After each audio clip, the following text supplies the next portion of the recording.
Congressman Juan Vargas is the first Latino to represent San Diego's 51st congressional district, covering parts of San Diego County, south to Chula Vista, into East County, along the U.S.-Mexico border, out to the Imperial Valley. Congressman Vargas, welcome. Thank you. Pleasure to be here.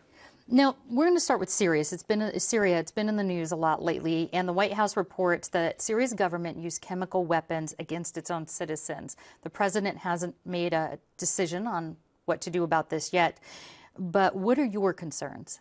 Well, if in fact that is the case, and right now we're gathering all the facts, and I do sit on Foreign Affairs, if Syria gassed its own people, there has to be a response, and the response has to be very serious in nature. So I suspect that we will have to act, and act in a way that sends us a very strong message. Would you like to see a vote by Congress before any strikes against Syria occurs? It depends on the level of strikes. So if we're going to get deeply involved, yes, I think there has to be authorization. However, if there are going to be strikes simply to take out their air defenses and knock out some of their planes so they can't deliver these type of weapons, and then no, I think the president has the ability to do this, and I think he should. Moving closer to home, the Senate has passed the immigration reform bill in June. When do you think the House might vote on it? Well, we're never going to vote on that bill, unfortunately, but we will vote on other bills, and right now my understanding is from the Republicans we're going to do partial bills. Hopefully they'll get to a conference committee, hopefully they'll get to some comprehensive deal, and they'll come back and we'll vote for that.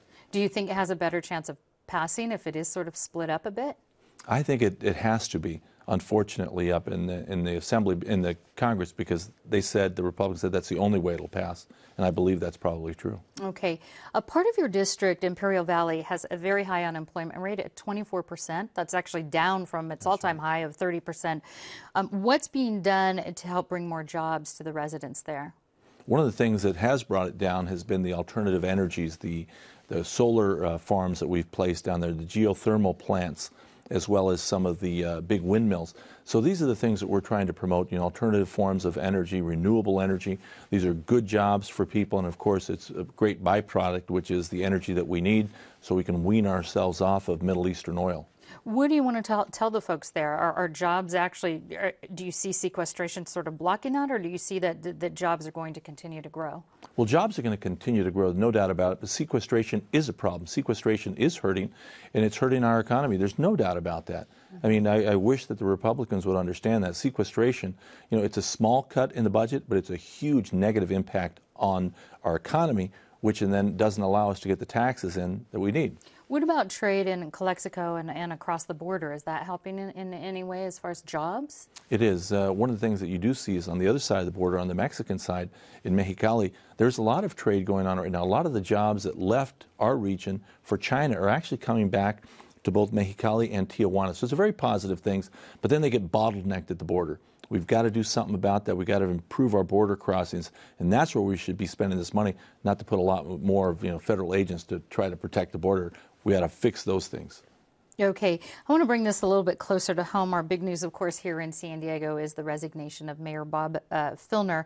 What is your reaction to this? Yeah. Well, Bob and I are not amigos. I mean, I ran against him 3 times for this position, so we haven't been friends. But I supported him in this last rate because he is a progressive Democrat, and I was hoping that he would make some very positive changes. And it's been a tragedy.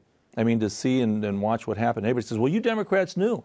I didn't know. I would have used it against him, believe me. This was an issue that I would have brought up, but I didn't know. And it's shocking. I mean, it's shocking to all of us. It's a huge black eye for this region.